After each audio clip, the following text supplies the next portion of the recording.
ಇವಾಗ ನಮ್ಮ ಯಜಮಾನ್ರು ಕೇಳ್ತಾರೆ ಏನೋ ರೀ ಒಗ್ಗರಣೆ ಹಾಕೊಂಡು ಏನೋ ಲಕ್ಷಗಟ್ಟಲೆ ಸಂಪಾದನೆ ಮಾಡ್ತಿದ್ದೀನಿ ಅಷ್ಟೇ ಅಂತ ಹೇಳ್ತೀನಿ. ಬೇಜಾರಾದ್ರೆ ಮನೇಲಿ ಎಲ್ಲರೂ ಅಡುಗೆ ಮಾಡಲ್ಲ, ನಾನು ಬೇಜಾರಾದ್ರೆ ನಾನು ಅಡುಗೆ ಮಾಡ್ತೀನಿ, ಸಿಟ್ಟು ಬಂದರೂ ಅಡುಗೆ ಮಾಡ್ತೀನಿ, ಕೋಪ ಬಂದರೂ ಅಡುಗೆ ಮಾಡ್ತೀನಿ, ಖುಷಿ ಆದರೂ ಅಡುಗೆ ಮಾಡ್ತೀನಿ, ಏನಾದರೂ ಅಡುಗೆ ಮಾಡ್ತೀನಿ.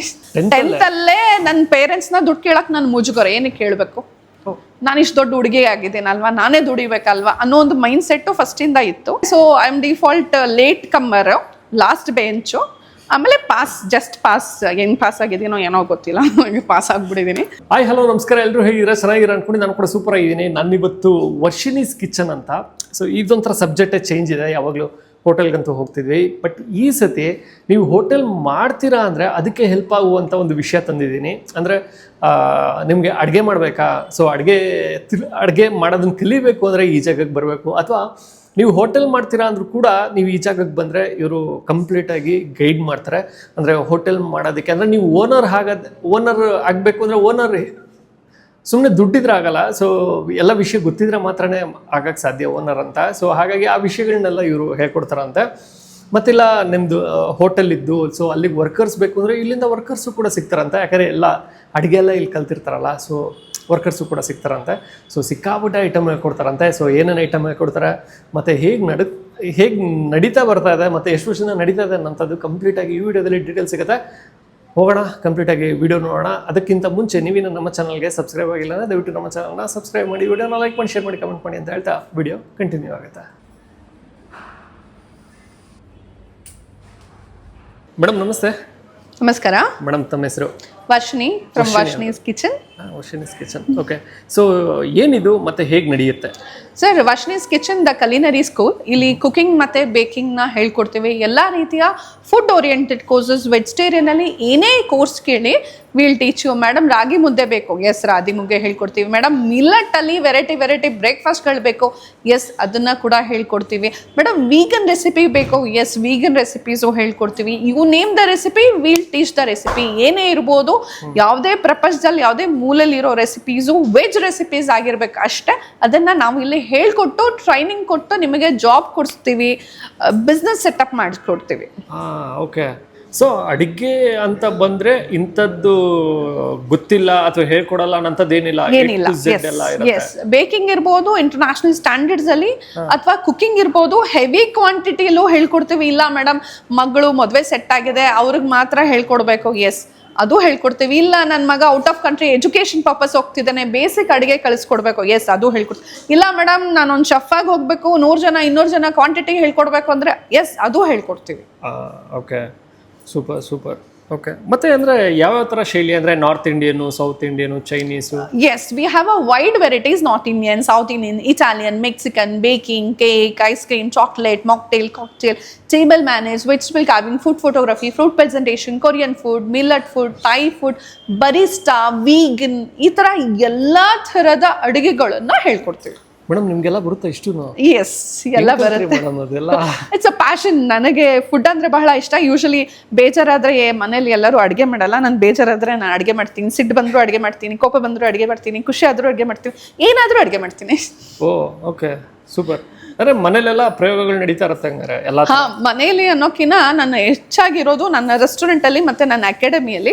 ನನ್ನ ಅಕಾಡೆಮಿಯಲ್ಲಿ ವೆರೈಟೀಸ್ ಆಗಿ ಏನಾದರೂ ಒಂದು ಕ್ರಿಯೇಟಿವಿಟಿ ಆಗಿ ಯೋಚನೆ ಮಾಡ್ತಿರ್ತೀನಿ. ಅದನ್ನ ಒಂದು ಪ್ರಯೋಗ ಮಾಡಿ ಸಕ್ಸಸ್ ಆಗಿದ ತಕ್ಷಣ ಮತ್ತೆ ಸ್ಟೂಡೆಂಟ್ಸ್ಗೆ ಹೇಳ್ಕೊಡ್ತೀವಿ, ಇಂಪ್ಲಿಮೆಂಟ್ ಮಾಡ್ತಿರ್ತೀವಿ. ಆ ಥರ ಸಾಕಷ್ಟು ಟ್ರಯಲ್ ಆ್ಯಂಡ್ ಎರರ್ ಮಾಡ್ತಾನೆ ಇರ್ತೀವಿ. Okay, super. ಮತ್ತೆ ಎಷ್ಟು ವರ್ಷ ಆಯಿತು ಶುರು ಮಾಡಿ? ವರ್ಷಿಣೀಸ್ ಕಿಚನ್ 18 ವರ್ಷ ಆಯಿತು. I'm in this field. I have trained more than 5 lakh students. 5 ಲಕ್ಷಕ್ಕಿಂತ ಹೆಚ್ಚಿನ ಸ್ಟೂಡೆಂಟ್ಸ್ಗೆ ನಾನೇ ಸ್ವತಃ ಟ್ರೈನಿಂಗ್ ಕೊಟ್ಟಿರುವಂಥದ್ದು. 5 lakh students? Yes, more than 5 lakh ಸ್ಟೂಡೆಂಟ್ಸ್ನ ಕೊಟ್ಟಿದ್ದೀನಿ ಈ 18 ವರ್ಷದ ಸ್ಪ್ಯಾನ್ ಆಫ್ ಟೈಮಲ್ಲಿ. 18 ವರ್ಷ. ಮತ್ತೆ ನಾವು ವರ್ಷಿಣಿ ಕಿಚನ್ಸ್ ಹೇಗೆ ಶುರುವಾಗಿದ್ದು, ಒಂದು ಪ್ಲಾನ್ ನಿಮಗೆ ನಾನು ಇದನ್ನ ಶುರು ಮಾಡೋಣ ಅಂತ ಬಂದಿದ್ದು ನಿಮಗೆ? ಆಕ್ಚುಲಿ ಪರ್ಸನಲಿ ಹೇಳಬೇಕು ಅಂದ್ರೆ I am a BCom student. ನಾನೇನು ಯಾವ ಸೈನ್ಸ್ ಬ್ಯಾಕ್ ಗ್ರೌಂಡು ಇಲ್ಲ. ಸೊ ಏನೋ ನನಗೆ ಬಿಸ್ನೆಸ್ ಆಗಬೇಕು ಅಂತ ಸುಳ್ಳು ಹೇಳೋ ಮೈಂಡ್ ಸೆಟ್ಟು ನನಗಿಲ್ಲ. Okay, but I am very passion about cooking. First day 1 ಇಂದ ನನಗೆ ಕುಕಿಂಗ್ ಮೇಲೆ ತುಂಬ ಇಂಟ್ರೆಸ್ಟು. ಆ್ಯಂಡ್ ಬೇಸಿಕ್ಲಿ ನಾವು ಬಿಸ್ನೆಸ್ ಬ್ಯಾಕ್ಗ್ರೌಂಡ್ ಅವರು. ಸೊ ಬಿಸ್ನೆಸ್ ಮಾಡಬೇಕು, ಪೇರೆಂಟ್ಸ್ ಮೇಲೆ ಡಿಪೆಂಡ್ ಆಗಬಾರ್ದು. ಅಂದರೆ ನಾನು 10th ಅಲ್ಲೇ ಹೇಳ್ತಿರೋದು. 10th ಅಲ್ಲೇ ನನ್ನ ಪೇರೆಂಟ್ಸ್ನ ದುಡ್ಡು ಕೇಳಕ್ಕೆ ನಾನು ಮುಜುಗರ, ಏನಕ್ಕೆ ಕೇಳಬೇಕು, ನಾನು ಇಷ್ಟು ದೊಡ್ಡ ಹುಡುಗಿ ಆಗಿದ್ದೇನಲ್ವಾ, ನಾನೇ ದುಡಿಬೇಕಲ್ವಾ ಅನ್ನೋ ಒಂದು ಮೈಂಡ್ ಸೆಟ್ ಫಸ್ಟಿಂದ ಇತ್ತು. ಬಿಸ್ನೆಸ್ ಬಗ್ಗೆ ಸಾಕಷ್ಟು ಇಂಟ್ರೆಸ್ಟ್ ಇತ್ತು. ಇವಾಗ ನೀವು ನೋಡ್ಬೋದು ಹಳೆ ಫಿಲಿಮ್ಸ್ ಅಲ್ಲಿ ಅವರು ಸಡನ್ ಆಗಿ ಅವ್ನು ಫೇಮಸ್ ಆಗ್ಬಿಟ್ಟು ಒಳ್ಳೆ ಬಿಸ್ನೆಸ್ ಮ್ಯಾನ್ ಆಗ್ಬಿಡ್ತಾನೆ, ಎಷ್ಟೆಷ್ಟು ದೊಡ್ಡ ಮನೆ, ವಾಚ್ಮ್ಯಾನು, ಕಾರು ಎಲ್ಲ ಇಡ್ತಾನೆ. ಅದನ್ನ ನೋಡ್ಬಿಟ್ಟು ನಾನು ಹಾಗೆ ದೊಡ್ಡ ಬಿಸ್ನೆಸ್ ವುಮೆನು, ದೊಡ್ಡ ಕಾರು, ಹಿಂಗೆ ಅದನ್ನೆಲ್ಲ ಚಂದ್ರಮುಖಿ ಥರ ನಾನು ಊಹೆ ಮಾಡ್ತಾ ಇದ್ದೆ. ಸೊ ಆ ಥರ had a passion about cooking. ನಾನು ಸ್ಕೂಲ್ಗೆ ಹೋಗ್ತಿದ್ದು ವಾಸ್ವಿ ಸ್ಕೂಲು, ವಿಪುರಂ ಅಲ್ಲಿ ಬರ್ತಿತ್ತು. ಸೊ ಅದು ಹೋಗೋ ದಾರಿಯಲ್ಲಿ ಪಾನ್ ಬೇಡ ಶಾಪ್ಸ್ ಇರ್ತಿತ್ತು. ಅಲ್ಲಿ ನೀವು ನೋಡ್ಬೋದು, ಪಾನ್ ಬೇಡ ಶಾಪ್ ಅಂದ್ರೆ ಇವಾಗಿರಲ್ಲ, ಆವಾಗ ಮ್ಯಾಗಝಿನ್ಸ್ ನ ನೇತಾಡ್ತಿದ್ರು. ಆ ಮ್ಯಾಗಝಿನ್ಸ್ ಅಲ್ಲಿ ಬಿಸ್ನೆಸ್ ಮ್ಯಾಗಝಿನ್ ಹಿಂಗಿರ್ತಾರೆ, ಸತ್ಯ ಹಿಂಗೆ ಹಿಂಗೆ ಅದೆಲ್ಲ ಇರ್ತಾರೆ. ನಾನು ಬ್ಯಾಗು ಬುಟ್ಟಿ ಕೆಳಗಿಡಿಸ್ಬಿಟ್ಟು ನಾನು ಹಿಂಗೆ ನಿಂತ್ಕೊಂತಿದ್ದೆ. ಅಂದ್ರೆ ಐ ವಿಶ್ ಟು ಫೀಲ್ ಚಂದ್ರಮುಖಿ ನಾನೇ ಅಂತ. ಅವಾಗಿಂದಾನೆ ಇಸ್ ಟು ಫೀಲ್ ದಟ್ ನಾನು ಹಿಂಗೆ ನಿಂತ್ಕೊಂಡ್ರೆ ಹೇಗಿರತ್ತೆ, ನಂದು ಮ್ಯಾಗಝಿನ್ ಅಲ್ಲಿ ಫೋಟೋ ಬಂದ್ರೆ ಹೇಗಿರತ್ತೆ ಅನ್ನೋ ಒಂದು 7th 8th ಸ್ಟ್ಯಾಂಡರ್ಡ್ಸ್ ಅಲ್ಲೇ ಆ ಥಿಂಕಿಂಗ್ ಇತ್ತು ನನಗೆ. ಸೊ ದೇವನಿಂದ ನನ್ನ ಮನಸ್ಸಲ್ಲಿ ಬಿಸ್ನೆಸ್ ವುಮೆನ್ ಆಗಬೇಕು, ಒಂದು ಸ್ಟ್ಯಾಂಡರ್ಡ್ ಆಗಬೇಕು, ನಂದೇ ಒಂದು ಹೆಸರು ಮಾಡಬೇಕು ಅಂತ ಬೈ ಡಿಫಾಲ್ಟ್ ನನ್ನ ಮನಸ್ಸಲ್ಲಿ ಇತ್ತು. ಅಂಡ್ ಬ್ಯಾಕ್ ಗ್ರೌಂಡ್ ಕೂಡ ಬಿಸ್ನೆಸ್ ಇರೋದ್ರಿಂದ ಅದು ಸ್ವಲ್ಪ ಈಸಿ ಆಯ್ತು. ಮನೇಲಿ ಕೂಡ ನಮ್ಮ ಪೇರೆಂಟ್ಸ್ ಯಾರಿದ್ದಾರೋ ಎಂಕರೇಜ್ ಮಾಡಿದ್ರು, ನಾನು ಇದು ಮಾಡ್ತೀನಿ ಅಮ್ಮ, ನಾನು ಹಿಂಗೆ ಕೋರ್ಸ್ ಮಾಡ್ತೀನಿ ಅಂದ್ರೆ ಮಾಡೋಗಮ್ಮ. ಸೊ ನಮ್ಮ ತಾಯಿ ಅಂತೂ ತುಂಬಾನೇ ಸಪೋರ್ಟಿವ್ ಆಗಿ ಮಾಡಿದ್ರು. ಇವತ್ತು ಈ ಸ್ಟೇಜಲ್ಲಿ ಇದ್ದೀನಿ ಅಂದ್ರೆ ನಮ್ಮಮ್ಮ ಇಂದಾನೆ ನಾನು ಈ ಸ್ಟೇಜಲ್ಲಿ ಇರೋದು. ಸೊ ಆ ಥರ ಅಮ್ಮ ಎಲ್ಲದಕ್ಕೂ ದುಡ್ಡು ಕೊಟ್ಟು ಮಾಡು, ಈ ಕೋರ್ಸ್ ಮಾಡ್ತೀನಿ ಅಂದರೆ ಮಾಡು, ಇದು ಮಾಡ್ತೀನಿ ಅಂದರೆ ಮಾಡು ಅಂತ ಅಮ್ಮ ಕೂಡ ಬಹಳ ಸಪೋರ್ಟ್ ಮಾಡಿದ್ರು. ಓಕೆ. ಸೊ ಮನೆ ಕೂಡ ಇಂಪಾರ್ಟೆಂಟ್ ಆಗುತ್ತೆ, ಯಾಕಂದ್ರೆ ನಾವು ಒಂದು ಬಿಸ್ನೆಸ್ ಅಂತ ಶುರು ಮಾಡ್ತೀವಿ ಅಂದಾಗ ಮನೆ ಸಪೋರ್ಟ್ ತುಂಬಾ ಇಂಪಾರ್ಟೆಂಟ್. ಎಸ್ಪೆಷಲಿ ಪೇರೆಂಟ್ಸ್, ಚಿಕ್ಕ ಮಕ್ಕಳಿದ್ದಾಗ ಪೇರೆಂಟ್ಸ್ ಸಪೋರ್ಟ್ ಮಾಡಿಲ್ಲ ಅಂದ್ರೆ ಬಹಳ ಕಷ್ಟ ಆಗತ್ತೆ. ಸೊ ನಮ್ಮ ತಾಯಿ ಬಂದ್ಬಿಟ್ಟು ಬೈ ಡಿಫಾಲ್ಟ್ ಯಾವುದೇ ಒಂದು ಕೋರ್ಸ್ ಮಾಡ್ತೀನಿ ಅಂತ ಹೇಳಿದ್ರು. ನಾನು ಎಜುಕೇಷನಲ್ಲಿ ಅಷ್ಟೊಂದಿಲ್ಲ, ಜಸ್ಟ್ ಪಾಸಿಂಗ್ ಸ್ಟೂಡೆಂಟ್, ನಾನು ರನ್ ಸ್ಟೂಡೆಂಟ್ ಅಲ್ಲ. ಪಾಸ್ ಆಗಿರೋದೇ ದೊಡ್ಡ ವಿಷಯ. So I am default late comer, last bench, ಆಮೇಲೆ ಜಸ್ಟ್ ಪಾಸ್. ಏನು ಪಾಸ್ ಆಗಿದ್ದೀನೋ ಏನೋ ಗೊತ್ತಿಲ್ಲ, ನನಗೆ ಪಾಸ್ ಆಗಿಬಿಟ್ಟಿದ್ದೀನಿ. ಸೊ ಅಷ್ಟೇ ಇದ್ದಿದ್ದು. But I was in good in activities. ಅಂದರೆ ಕಾಲೇಜಲ್ಲಿ ಕುಕಿಂಗ್ ಕಾಂಪಿಟೇಷನಲ್ಲಿ ನನ್ನ ಫಸ್ಟ್ ಪ್ರೈಸ್ ಬಂತು, ikebana second prize, rangoli competition second prize, shot put first prize second prize, ಇದರಲ್ಲಿ ಯಾವುದೋ ಒಂದು ನನಗೆ ಫಿಕ್ಸು. ಯಾವುದೇ ಕಾಂಪಿಟೇಷನ್ ಅಂದರೂ ಕಾಲೇಜಲ್ಲಿ ನನ್ನ ಹೆಸರು ಬರ್ಕೊಂಡ್ಬಿಡ್ತಿದ್ರು. ಬೈ ಡಿಫಾಲ್ಟ್ ವರ್ಷಿಣಿ ಬರ್ತಾಳೆ, ನಾನು ಆಬ್ಸೆಂಟ್ ಆದರೂ ನನ್ನ ಹೆಸರು ಇರ್ತಿತ್ತು. ಯಾವುದೋ ಒಂದು ಕಾಂಪಿಟೇಷನ್ ಅಂದರೆ I to prepare myself. ನಾನು ಪೊಯಮ್ ರೆಸಿಟೇಷನ್ ಇತ್ತು, ನಾರ್ಮಲಿ ಓದಲ್ಲ, ಪೊಯಮ್ ರೆಸಿಟೇಷನ್ ಅಂತ ಹೇಳ್ಬಿಟ್ಟು ಪೊಯಮ್ನ ಹಾಡ್ ಥರ ಬೈ ಹೆಟ್ ಮಾಡ್ಕೊಂಡು ಹೇಳಿದೆ. ನಮ್ಮ ಸಾರು, ಅಲ್ಲಮ್ಮ ಇದೇ ಥರ ಹೋಗಿದ್ರೆ ಫಸ್ಟ್ ರ್ಯಾಂಕ್ ಬರ್ತಿದ್ದಿಲ್ಲಮ್ಮ ಅಂತ ಹೇಳ್ತಿದ್ರು. ಸೊ ನನಗೆ ಒಂದು ಕಾಂಪಿಟೇಷನ್ ಅಂದರೆ ಬಹಳ ಇಷ್ಟ ಇರ್ತಿತ್ತು. ಆ್ಯಂಡ್ ಎಲ್ಲದರಲ್ಲೂ ನಾನು ಫಸ್ಟ್ ಇರಬೇಕು ಅನ್ನೋ ಒಂದು ಕುತೂಹಲ. ಅಂದರೆ ಇನ್ನೊಂದು ಏನು ಅಂದರೆ, ನಮ್ಮನೇಲಿ ನಮ್ಮಮ್ಮ ಯಾವಾಗಲೂ ಹೇಳಿರೋ ಒಂದು ಮಾತು, ನಮ್ಮ ಮಗಳನ್ನ ಜಾಬ್ಗೆ ಕಳ್ಸಲ್ಲ, ಮದುವೆ ಮಾಡಿ ಕಳಿಸ್ತೀವಿ ಅನ್ನೋ ಪದನ ಜಾಸ್ತಿ ಯೂಸ್ ಮಾಡ್ತಿದ್ರು.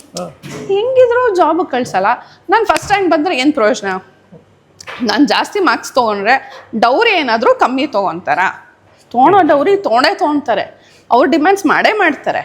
ಓಕೆ, ಏನು ಕಮ್ಮಿ ಅಂತೂ ಆಗಲ್ಲ. ಕಾಲೇಜಲ್ಲಾದರೆ ಸೀಟಿಗಾದರೂ ಸ್ವಲ್ಪ ಕನ್ಸೆಷನ್ ಕೊಡ್ತಾರೆ, ಮದುವೆಯಲ್ಲಿ ಏನು ಕನ್ಸೆಷನ್ ಕೊಡೋಲ್ಲ. ಏನು ಕಷ್ಟಪಟ್ಟು ಮಾರ್ಕ್ಸ್ ತೊಗೊಬೇಕು ಅನ್ನೋ, ಅಂದರೆ ಅಷ್ಟು ಬುದ್ಧಿವಂತಲು ನಾನು ಆವಾಗ. ತುಂಬ ಯೋಚನೆ ಮಾಡ್ತಿದ್ರಿ.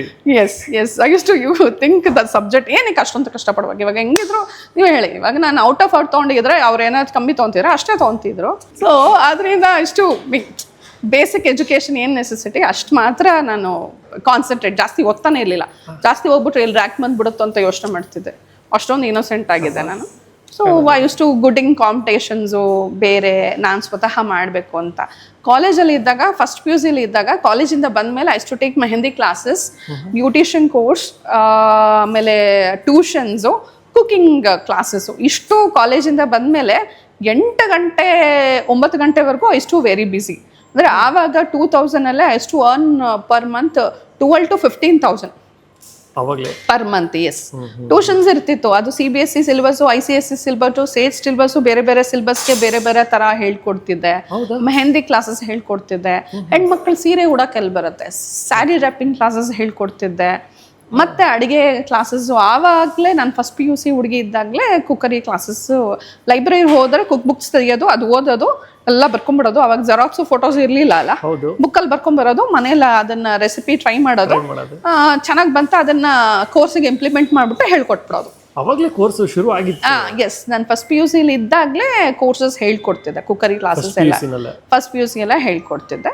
ಸೊ ಮದುವೆಗೆ ಮುಂಚೆನೇ I have earned good money ಆ ಥರ ಎಲ್ಲ ಮಾಡಿದ್ದೆ. ಮದುವೆ ಆದಮೇಲೆ ಸೊ ಎಗೇನ್ ಅದು ಆಲ್ರೆಡಿ ಬಿಸ್ನೆಸ್ಸಲ್ಲಿರೋರು ಅದು ನೋಡಿರೋರು, we cannot be again dependency, ಮತ್ತೆ ಡಿಪೆಂಡೆನ್ಸಿ ಇರೋಕ್ಕೆ ಮನ್ಸು ಬರಲ್ಲ. ಇವಾಗ ರೀ ಪಾನಿಪುರಿಗೆ 50 ರೂಪಾಯಿ ಕೊಡ್ತೀರಾ, ನನ್ನ ಹತ್ರನೇ 2,000 ರೂಪಾಯಿ ಇರುವಾಗ ಅವ್ರ ಹತ್ರ ಕೇಳಕ್ಕೆ ನಮ್ಗೆ ಆಗಲ್ಲ. ಕೇಳಿದ್ರೆ ಮೊನ್ನೆ ಥರ ತಿಂದೆಲ್ಲ ಪಾನಿಪುರಿ ಮತ್ತೆ ತಿನ್ಬೇಕಾ? ಪಾನಿಪುರಿ ತಿನ್ನಕ್ಕೆ ಇವತ್ತು ನಾಳೆ ಅಂತ ಏನು ಇಲ್ವಲ್ಲ, ಅನ್ನಿಸ್ದಾಗ ತಿನ್ಬೇಕು. ಇವಾಗ ನಾವು ಒಬ್ಬರನ್ನ ಕೇಳಿದಾಗ ಆಬ್ವಿಯಸ್ಲಿ ಅವ್ರು ಏನು ಹೇಳ್ತಾರೆ, ಮೊನ್ನೆ ತಾನೇ ಕುಡಿಸ್ದೇ ಬೇಕಾ, ಮೊನ್ನೆ ತಾನೇ ತಿಂದೇ ಬೇಕಾ. ಸೊ ನಾವೇ ಅರ್ನ್ ಮಾಡುವಾಗ ಯಾರೂ ನಮ್ಮನ್ನು ಕ್ವಶನ್ ಮಾಡಲ್ಲ. So and I strongly say that women has to be independent. ಎಷ್ಟು ಇಂಡಿಪೆಂಡೆಂಟ್ ಆಗಿದ್ರೆ ಅಷ್ಟು ನಾವು ನಮ್ಮ ಲೈಫನ್ನು ಫುಲ್ಫಿಲ್ ಆಗಿ ಎಂಜಾಯ್ ಮಾಡ್ಬೋದು. ಎಂಜಾಯ್ ಮಾಡೋದಂದ್ರೆ ಬೇರೆ ಕೆಟ್ಟ ರೀತಿಯಲ್ಲ, ಒಳ್ಳೆ ರೀತಿಯಲ್ಲ. ನಮ್ಗೆ ಇಷ್ಟವಾಗಿರೋ ಒಂದು ಪಾನಿಪುರಿ ಇರ್ಬೋದು, ಒಂದು ಬಟ್ಟೆ ಇರ್ಬೋದು, ಒಂದು ಕಾರೇ ಇರ್ಬೋದು. So we can enjoy that completely. ಯಾವುದೇ ಒಂದು ಹೆಣ್ಮಗು ಇರ್ಬೋದು, ಹೆಣ್ಮಕ್ಳು ಏನು ಅನ್ಕೊಂಡ್ಬಿಡ್ತಾರೆ, ನಾವು ಅಡುಗೆ ಮಾಡಿ ಮನೇನ ಕ್ಲೀನಾಗಿ ಇಟ್ಕೊಂಡು ರೆಸ್ಪೆಕ್ಟ್ ಕೊಡ್ತಾರೆ. ಖಂಡಿತ ಯಾರೂ ಕೊಡ್ತಿಲ್ಲ. ಓಕೆ, ಆಮೇಲೆ ತುಂಬ ಜನ ತಪ್ಪಿಬಿಡೋದು, ರಾತ್ರಿ ಇದೆಲ್ಲ ಇವ್ರು ತಿಂದ್ಬಿಡೋದು, ಮನೆಗೇನೋ ಉಳಿತಾಯ ಮಾಡ್ತಿದ್ದೀವಿ ಅನ್ಕೊಂಡ್ಬಿಡ್ತಾರೆ. ಲಾಸ್ಟಲ್ಲಿ ಎಂಡ್ ಡೈಲಾಗ್ ಹೆಂಗೆ ಗೊತ್ತಾ, ಯಾರು ತಿಂದು ಅನ್ನು, ಯಾರು ತಿನ್ನಕ್ಕೆ ಹೇಳಿದ್ರು ನಿಂಗೆ ಉಳ್ದಿರೋದು ಕಮ್ಮಿ ಮಾಡಬೇಕಿತ್ತು, ನಾವೆಲ್ಲ ಕಷ್ಟಪಡ್ತೀವಿ. ಲಾಸ್ಟಲ್ಲಿ ಆ ಡೈಲಾಗ್ ಬರುತ್ತೆ. ಆಮೇಲೆ ಎಂಡ್ ಆಫ್ ದ ಡೈಲಾಗ್ ಇನ್ನೊಂದು ಅಂದ್ರೆ, ಅಡುಗೆ ಮಾಡೋದು ಅಷ್ಟೇ ಅಲ್ವಾ, ಎಲ್ಲರೂ ಅದೇ ಮಾಡ್ತಾರೆ, ನೀನೇನು ಸ್ಪೆಷಲಾಗಿ ಮಾಡ್ತಿದ್ಯಾ? ಎಲ್ಲರೂ ಅದೇ ಮಾಡೋದು, ಎಲ್ಲರ ಮನೆ ಹೆಂಡ್ತಿರೋ ಅದೇ ಮಾಡೋದು, ನೀನೇನು ಸ್ಪೆಷಲು? ಸಿ, ಯಾರ ಮನೇಲಿ ಅವ್ರವ್ರ ಹೆಂಡ್ತಿರೋ ಅವ್ರವ್ರು ಪಡೋ ಕಷ್ಟಗಳು ಅವ್ರವ್ರಿಗೆ ಸ್ಪೆಷಲಾಗೇ ಇರುತ್ತೆ. ಅವ್ರ ಬಾಡಿ ಇರ್ಬೋದು, ಅವ್ರ ಹೆಲ್ತ್ ಕಂಡೀಷನ್ ಇರ್ಬೋದು, ಫ್ಯಾಮ್ಲಿಗೆ ಅಷ್ಟೇ ಮಾಡ್ತಿರ್ತಾರೆ. ಅವ್ರ ಅಪ್ಪ ಅಮ್ಮ ಅಲ್ಲ, ಗಂಡನ ಅಪ್ಪ ಅಮ್ಮ ಎಲ್ಲ ಮಾಡಿ ನೋಡ್ಕೊತಾರೆ. ವಿ ವಾಂಟ್ ಲಿಟಲ್ ಅಪ್ರಿಸಿಯೇಷನ್ ಬಹಳ ಕಮ್ಮಿ ಕೊಡುವಾಗ let us have our own no business. So ಇವಾಗ ನಮಗೇನಂದರೆ ದುಡ್ಡು ಕೊಟ್ಟು, ಮೇಡಮ್ ನೀವು ಹೇಳ್ಕೊಟ್ಟಿದ್ದು ಸಖತ್ತಾಯಿತು ಮೇಡಮ್, ನಾನು ನಿಮ್ಮ ಸ್ಟೂಡೆಂಟ್ ಆಗಿ ಇವಾಗ ನಾನು ಅರ್ನ್ ಮಾಡ್ತಿದ್ದೀನಿ, ನಾನು ಸೆಟ್ಲ್ ಆಗಿದ್ದೀನಿ ಅಂತ ಹೇಳಿದಾಗ ಎಷ್ಟು ಖುಷಿ ಕೊಡುತ್ತೆ, ರೈಟ್? ಸೊ ನನಗೆ ಹೇಳಬೇಕು ಅಂದರೆ, ನಾನು ಈ ಸ್ಟೇಜ್ಗೆ ಬರೋಕ್ಕೆ ಒಂದು ಡೈರೆಕ್ಟಾಗಿ ಎಂಕರೇಜ್ ಮಾಡಿರೋ ನಮ್ಮಮ್ಮ, ಇಂಡೈರೆಕ್ಟಾಗಿ ಮಾತಾಡಿರೋ ನಮ್ಮ ಯಜಮಾನ್ರು. ಒಂದು ಡೇಗೆ ನಾನು ಅಂದ್ಕೊಂಡೆ, ಇಲ್ಲ C I should concentrate on my career more ಅಂತ ಹೇಳ್ಬಿಟ್ಟು ಅಲ್ಲಿ ಕಾನ್ಸಂಟ್ರೇಟ್ ಕಮ್ಮಿ ಮಾಡಿ ಕೆರಿಯರ್ ಕಾನ್ಸಂಟ್ರೇಷನ್ ಜಾಸ್ತಿ ಮಾಡಿದೆ. ಇವಾಗ ನಮ್ಮ ಯಜಮಾನ್ರು ಕೇಳ್ತಾರೆ, ಏನೋ ರೀ ಒಗ್ಗರಣೆ ಹಾಕ್ಕೊಂಡು ಏನೋ ಲಕ್ಷಗಟ್ಟಲೆ ಸಂಪಾದನೆ ಮಾಡ್ತಿದ್ದೀನಿ ಅಷ್ಟೇ ಅಂತ ಹೇಳ್ತೀನಿ. ಸೊ ಹೆಣ್ಮಕ್ಳ ಕೈಯಲ್ಲಿ ಪವರ್ ಇದೆ. ಒಳ್ಳೆ ಅಡುಗೆ ಅನ್ನೋದು ನಮ್ಮ ಒಂದು ವಿದ್ಯೆ. ಸೊ ಅದನ್ನು ಮಾಡಿಕೊಂಡು we can rule the industry. ಹೆಣ್ಮಕ್ಳು ಮಾಡಿದ್ರೆ ಹೈಜೆನಿಕ್ಕು, ಕ್ವಾಲಿಟಿ, ಸ್ಟ್ಯಾಂಡರ್ಡ್ಸು ಮೇಂಟೈನ್ ಮಾಡ್ತೀವಿ ನಾವು. ಏನಂದರೆ ಅದು ಹೆಂಗಂದರೆ ಅದು ನಾವು ಮನಸ್ಸೊಪ್ಪಲ್ಲ, ನಾವುಗಳು ಮಾಡಲ್ಲ. ಸೊ ಹೆಣ್ಮಕ್ಳು ರೂಲ್ ಮಾಡಿದ್ರೆ ಇನ್ನೂ ಫುಡ್ ಇಂಡಸ್ಟ್ರಿ ಇನ್ನೂ ಚೆನ್ನಾಗಿರುತ್ತೆ, ಇನ್ನೂ ಸ್ಟ್ಯಾಂಡರ್ಡೈಸೇಷನ್ ಬರುತ್ತೆ, ಇನ್ನೂ ಡೆಪ್ತ್ ಹೋಗ್ತೀವಿ, ಸಬ್ಜೆಕ್ಟ್ ಅರ್ಥ ಮಾಡ್ಕೊತೀವಿ, ಕಸ್ಟಮರ್ ಪ್ರಾಬ್ಲಮ್ ಅರ್ಥ ಮಾಡ್ಕೊತೀವಿ, ಸೊಲ್ಯೂಷನ್ಸ್ಗಳು ಚೆನ್ನಾಗಿ ಕೊಡ್ತೀವಿ. Okay, super. ಒಂದು ಸ್ವಲ್ಪ ಹಿಂದೆ ಬರ್ತೀನಿ, ಅಂದರೆ ಲೈಕ್ ನಿಮ್ಮ PUC ಲೆವೆಲ್ಗೆ ಏನು ಬರ್ತೀನಿ. ಸೊ PUCಲೇ ನೀವು ಕೋರ್ಸಸ್ನ ಶುರು ಮಾಡಿದ್ರಿ. ಎಸ್. ಸೊ ಮೊದಲನೇ ಅಡುಗೆ ಹೇಳ್ಕೊಟ್ಟಿದ್ದು ಯಾವುದು?